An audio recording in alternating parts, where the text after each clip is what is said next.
Hi guys!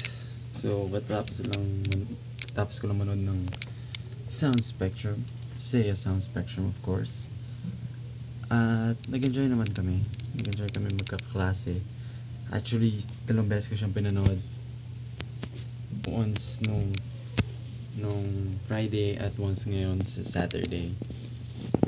At honestly, akala ko noon mas maganda yung first day kasi excited pa sila. Una nilang gagawin, they'll do their best, pero napatunayan ko ngayon na mas maganda yung second day. Talaga mas maganda ng todo kasi mas maraming nadagdag na performances. Hindi naman significant pero may mga nadagdag, may mga dinagdag din silang props kasi siguro hindi sila satisfied dun sa una nilang performance. Nagkaroon din sila ng time para i-polish yung mga sayaw nila. At ang theme nga pala ngayon ng Say a Sound Spectrum ay Dance Mania.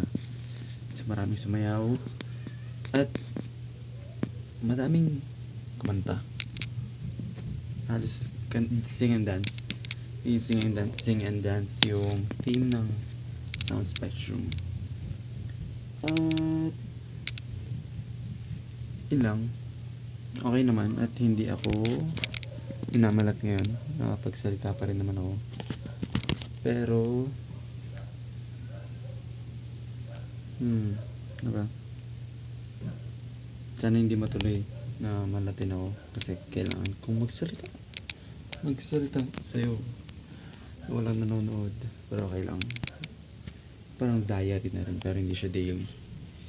So yun, masaya ang Soundspec. It's the greatest show on SLU. And yeah, nagkalat kami. And I did something really I don't know, embarrassing siguro, pero okay naman. Hindi niya yata nakita, pero I mean, effort, right? Effort. At yun lang. Sana mamanandali ako next year. Kahit graduate na ako, babalik kami magbarkada para ulit sa isang masayang Sound Spectrum.